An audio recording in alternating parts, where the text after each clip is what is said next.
Hey everyone, this is Jess, and today we are talking more about the book of Job, because that's all we talk about.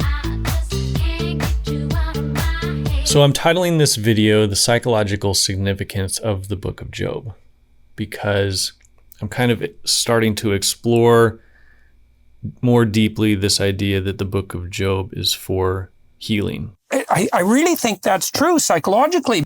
Emotional, spiritual, psychological healing. And so we're kind of taking this from like a psychological perspective, but it obviously then extends into metaphysical realms. So this idea kind of came to me from Timothy Patitsas' book, The Ethics of Beauty. And I'm going to play a clip here at the end of this video of Timothy Patitsas in an interview. Wherever they got the power to do so, they killed the cat.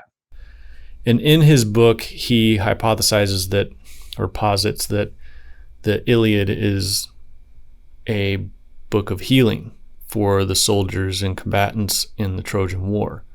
Of the few Trojans to escape, the most significant would be Aeneas, leading a small group of survivors out of the burning city. They would cross the Mediterranean, eventually landing on the shores of Italy. Beginning a new life, Aeneas and his followers would populate the land, with his descendants Romulus and Remus, founding a new city called Rome. After the war, they would come together, read it, and live back through experiences with the Iliad, sort of there as a guide, but also as a sounding board to hear their own experience through the story and be able to deal with the trauma that they endured. And so I think the book of Job has a similar thing happening, but I think the book of Job is really for all people, anyone who's sort of been traumatized by existence, because life is not easy. And then the question is, why isn't it easy, and why didn't God make it easy? And what is he doing, and why did I have to go through all that? I didn't need to be born. I didn't ask to be born. What am I doing here? And so I'm going to throw a few things together here in this video, and we'll kind of be looking at different aspects of God's speech. And I first want to start off with this clip of Iain McGilchrist. And Iain McGilchrist has this idea of the coincidence of opposites. I think I've mentioned it before, but I just want to play this and that'll get us going. And one of the things that we, in my view, get wrong is that we fail to understand anymore that things and their opposites are not as irreconcilable and as far apart from one another as they might seem. That may be a product of a number of things, the history of philosophy, but it's imaged in our love of straight lines. At the two ends of a straight line, you think as far as you project them in one direction, they get further and further away from the end of the line in the opposite, as we call it, direction. Since my teens, I've not thought that this was actually the case, and that opposites tended eventually to coincide. Anyway, I'll have some reflections to say about this from a number of viewpoints, and a few reflections on the current state of things in our society, where I believe if we could grasp the idea that opposites do not have this linearly irreconcilable relationship, we might produce a happier world and a better society. What we call opposites are often facets of one and the same thing. Okay, so coincidence of opposites is basically like two opposite things are not actually, they're actually unified by something. And then he actually thinks they coincide at some point together. So what am I trying to point at? Well, in the speech of God at the end of Job, so let's look at the very beginning of God's speech. So God answers out of the whirlwind, and he says, "Where were you when I laid the foundation of the earth? Tell me if you have understanding. Who determined its measurements? Surely you know. Who stretched the line upon it? On what were its bases sunk? Or who laid its cornerstone? And Sherry pointed this out to me one time, and I think it's really true. God is inviting Job to use his logical and rational mind to investigate the limits and depths of the created world. This idea of, he's saying, tell me if you have understanding, talking about measurements, talking about stretching the line upon it, thinking about what things are laid upon and stacked upon, and where, who laid its cornerstone. The cornerstone sort of lays out the direction and the shape of the building, and so he's engaging Job's rational, logical mind. And then if we go to the end of the book of Job, or the end of God's speech, which is at the end of the book of Job, God then talks about Leviathan. And let me just read a little bit about Leviathan. Who can open the doors of his face? Around his teeth is terror. His back is made of rows of shields, shut up closely as with a seal. One is so near to another that no air can come between them. They are joined one to another. They clasp to each other and cannot be separated. His sneezings flash forth light, and his eyes are like the eyelids of the dawn. Out of his mouth go flaming torches. Sparks of fire leap forth. Out of his nostrils come forth smoke as from a boiling pot and burning rushes. His breath kindles coals, and a flame comes forth from his mouth. In his neck abides strength, and terror dances before him. The folds of his flesh stick together, firmly cast on him and immovable. His heart is as hard as stone, as a lower millstone. And he goes on and on. And the sea monster, the sea dragon, represents, if we're looking at this psychologically. And the way I read that psychologically is that the first part involves the emotions. The first part involves the rationality. This part involves the emotions. Where like Leviathan conjures up fear. It says at the end even, he's the king over all the sons of pride. There's this idea of that there's this fight, and with something you fear, there's a fight or flight, or you freeze, or you hide. Like those are all very base instincts. They don't have nothing to do with rationality, but they're not rationally motivated. It's emotionally motivated. Very often, like a sea monster or something like that can be used as a metaphor to represent sort of our emotional sides. It sort of comes out of the deep within us. Sometimes we don't know where it comes from. It can emerge its head. It can be destructive, that kind of stuff. So we have at the beginning of God's speech this rational part, the end of God's speech this very emotional part, but they're very closely tied together, because God at the beginning is talking about the foundations of creation. And so a lot of these ancient peoples had stories of the creation of the world, and it was basically the story of conquering chaos. And usually the chaos was personified by some kind of sea monster or dragon or something like that, something big and scary. So the personification of chaos and being conquered actually lays the foundation of the world. And Jordan Peterson talks about this in his Marduk and Tiamat story, about how the world is created by the chaos being assumed and then it being ordered. So we see both in the measurement, the laying down of the cornerstone, the pillars of creation coincides with the conquering, or the conquering of Leviathan. And so both of these start to coincide with each other, even though they seem like they're opposites. And it's also the emotional and the rational. So now I want to play a clip from a YouTube channel called Med Circle. They have their own website, and in it, one of the hosts of the channel, his name is Kyle Kittleson. He opens up about his own struggles with depression, and he's very open and honest and very well spoken about his own struggles and stuff.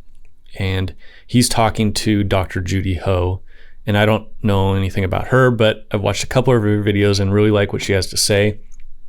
And so I'm going to play this clip. Most of my experiences with these major episodes, I have been aware that they were coming on. And so I've actively made decisions to try to not have them happen. And it never worked. I would go see a movie. I would call a friend. I would clean my house. I would do all these things. And it seemed inevitable. Yeah. And now if they were to come on again, I would believe that it was inevitable. Right. I wouldn't believe that those things would keep it from coming. It might delay it, yeah, but not keep it from coming. That's right. what Job almost talks about this, about his life before, and kind of he's like, this is what I feared would happen. And you can see that the way Job ordered his life and the way Job built up his life as a righteous man was somehow to avoid the suffering and pain, and even the sacrifices he would do for his children, and he was trying to make sure that he had a stable life. And so when all the disasters happened to him, he was like, this is what I was trying to avoid all this time. And so what does that mean for, so it goes, to Kyle's point about, he's trying to avoid these episodes, but they just come upon him. So I believe. Right. And I think part of this is also not rushing to have to prevent it from coming. It's a weird idea, but DBT is really about accepting the current experience. DBT is short for Dialectical Behavior Therapy. So even in the name of the therapy is this dialectic between two opposites. So just like Iain McGilchrist was talking about. I don't think I could ever be in a position to accept that type of episode occurring, because it is the worst thing that's happened to me. And I could start crying right now thinking about it. And it's happened 3 times. Yeah. And my mom died when I was 16. Those depressive episodes are worse than that. Right. It's like being shot with a gun, but you're alive. Yeah. And you have to live. Right. While you have bullet holes in your body. Right. And no one sees you bleeding. Yeah. So they're like, what are you talking about? There are no bullet holes in you, but you feel like you've been shot. Yeah. So I don't understand how I can be like, well, that's going to happen. Right. It's not about giving up, though, on being able to change the experience. It's just about not being afraid of it coming, because you have the skills you need to deal with it. And it's hard to do that because obviously they've been so incredibly painful for you, but you are still sitting here and you survived them. Yeah. And it's sort of like, even in the worst occurrence, I know that I'm going to emerge on the other side. That is the kind of acceptance that would be helpful for us to delve into a little bit. Doesn't mean that you like it. Nobody's saying that you should like it or want it to happen or not want to change the experience once it's here or once you anticipate it being here. Right. But it's about understanding that on the other side you've emerged, that there is a part of you that remains intact even after these horrible episodes. I do understand that. Yeah. Yeah. Perhaps my hopelessness is exaggerated a little bit, because even in the worst moment, I understood what it was. Yes. I knew it was almost like I was separated. Like the true version of me was here. Yep.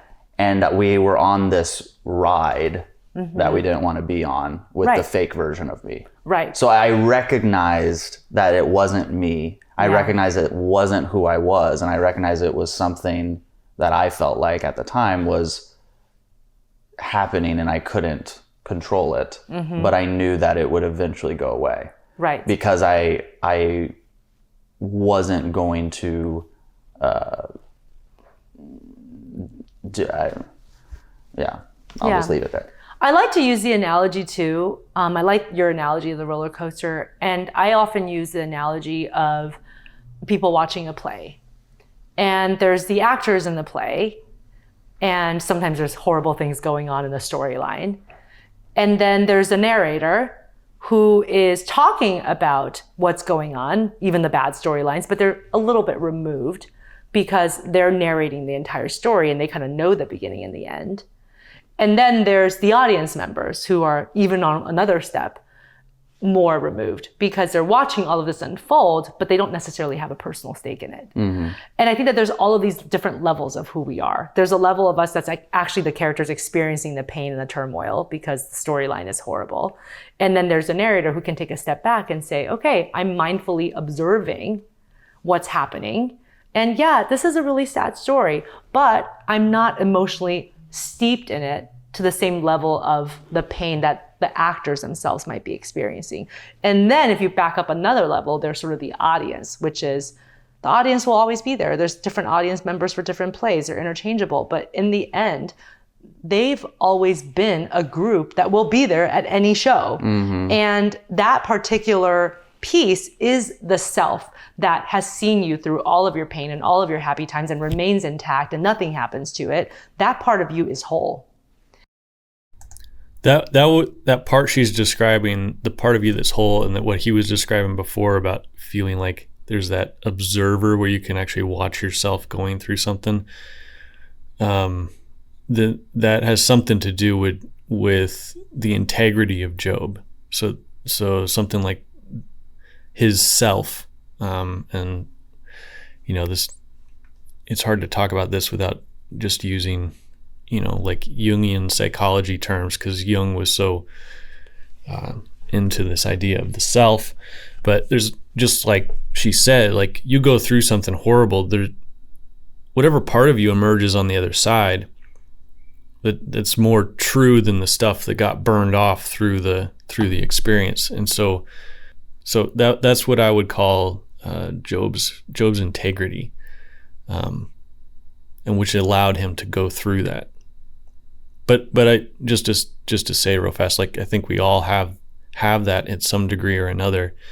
We have it, I would equate it to the spark of God within us, the breath of God that we all have as created beings, that part of us that God sustains through things. And sin is the corruption of how we handle that. But don't want to get too far off topic, so I'm just going to keep playing this here. And understanding that sometimes can help with distressful moments, that there will be a part of me that emerges whole, and there's a part of me that feels broken right now. But like you were saying, there's these different aspects of yourself, and being able to separate it out sometimes preserves the part of you that needs to be preserved across time. I so get that. That metaphor makes perfect sense to me. Yeah. That's how I feel. Yeah. And it's great because you've already made that connection. Yeah. And of course, it's like, what do you do with that now?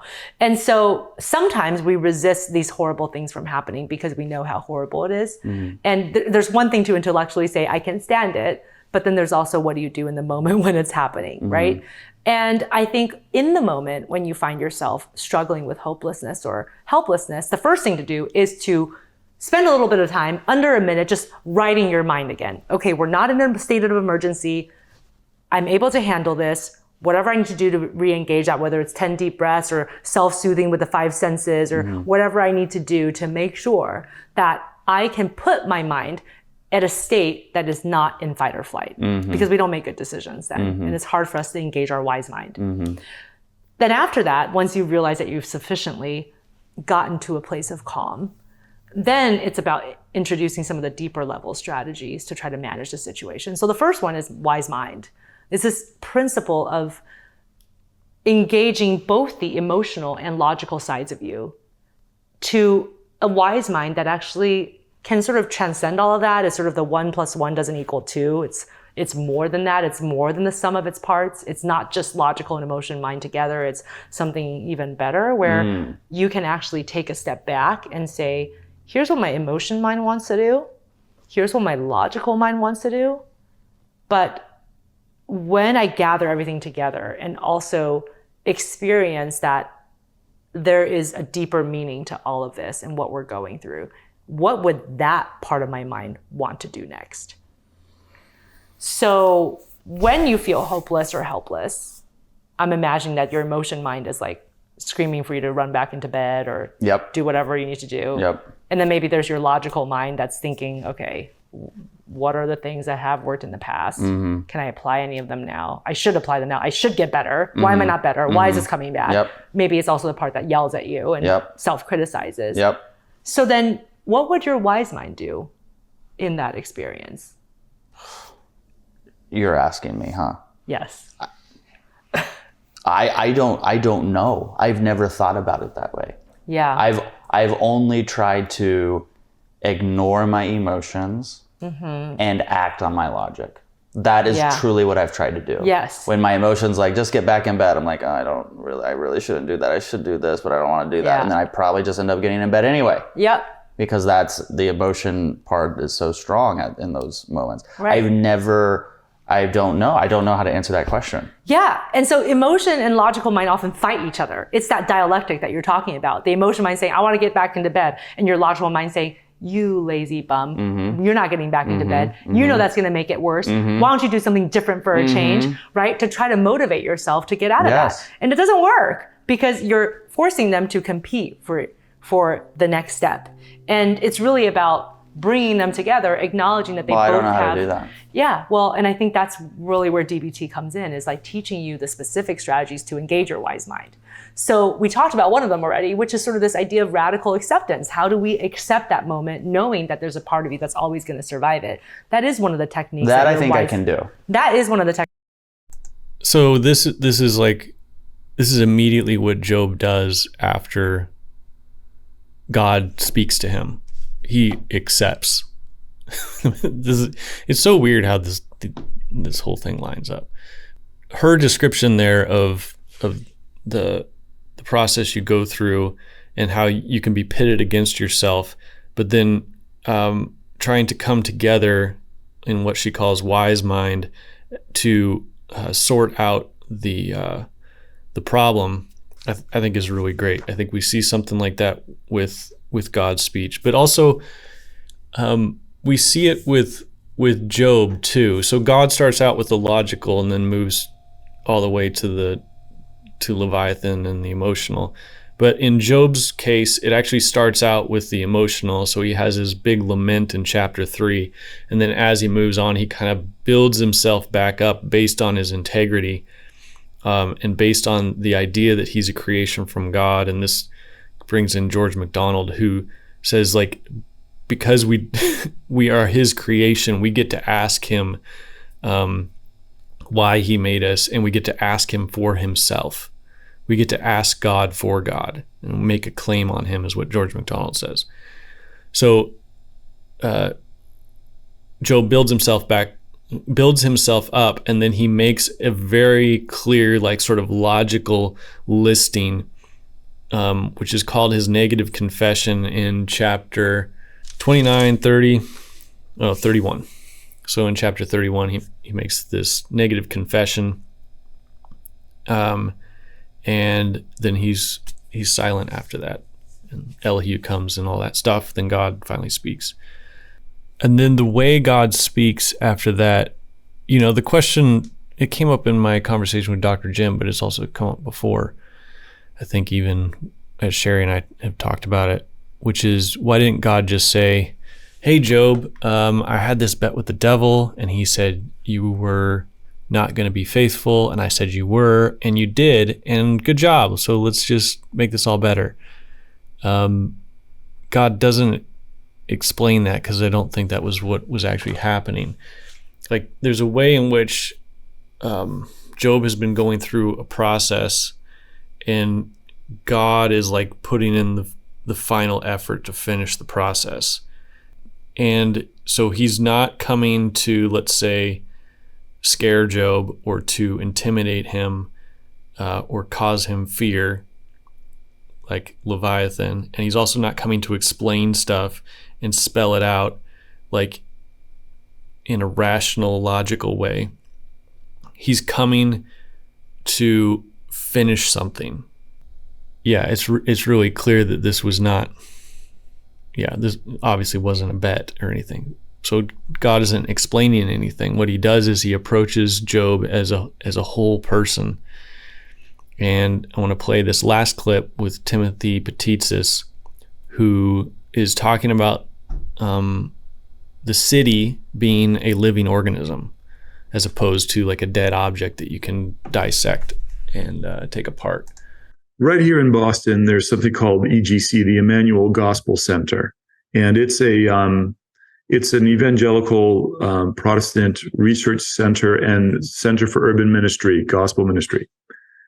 And they are very explicit about trying to use an organic systems approach. So they have a book that they use, one of their directors wrote, and it's called something like The Cat and the Toaster.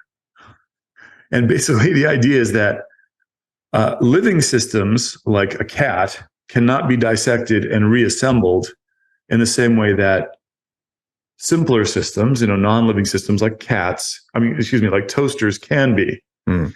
And that's really what Jane Jacobs was saying in 1961. The people who thought the city was a toaster took the reins of power in prescribing for the city. And wherever they had the power, wherever they got the power to do so, they killed the cat. And this is Robert Moses and guys like that, right? The whole Urban Renewal Act, or whatever the actual title of it was, of 1949, it stayed in power for 25 years. That was a federal act. And everything was statistics, that kind of truth first, and then some reductive solution, is the two variable approach. And she's saying, look, I'm not here to argue with you about taste or fashion. I'm here to show that they're using a science. She doesn't say it quite this explicitly, but close. They're using a science that is appropriate for dead systems. And what they're doing to the living city is murdering it. And she uses that phrase, the witless murder of American cities. So in the book of Job, we see Job's friends treating the cosmos as a kind of a toaster, where they understand the parts and the causality of things. And for the most part, kind of what they say is right. There is a causality, there is an organization of things, but it doesn't include what happened to Job. And so there's a point of which God is engaged in something that's beyond our rationality. So what is that? Immediately we become afraid. We start to fear, just as if we face Leviathan. We become anxious, desperate, fight or flight. We'll become angry. We'll become depressed, because we cannot handle sort of whatever is over the ledge where our rationality ends. If we're foolish enough, like the friends, to believe that our rationality is completely correct and there's no end to it, then you sort of sit, you defend yourself and your ideas, because any breach of that, then you have to face this fear. And so, but the fear has come to Job head on, and he faces it directly. And what he finds in the speech of God as the whirlwind comes is that these things are all united in creation. And I mean creation in terms of the verb and the noun. So in the process of creation as well as the creation as a whole. And the whole is more than the sum of its parts. And so we have these different opposites that seem to be in conflict with each other, but in reality, there's a unity between everything. And this is, we get into the idea of unity and multiplicity and how they are united. And from the speech of God, they're all united in his purpose and in his plans of being, of life coming forth, of things being brought into existence and sustained, and then and God serving all of that. And even when things die and when they're brought down, that still is serving the purposes. The life and death are opposites, but there's a greater life that includes both life and death. And I think that's the picture that is painted at the end of Job. And it's a poetic picture because it's beyond our rational. And to give it a rational explanation would be like trying to explain to someone why their children had died. Just like the friends tried to explain to Job why his children died. There's no explanation. There's no reason. So that's it for now. Thanks for joining me again, and I will talk to you soon.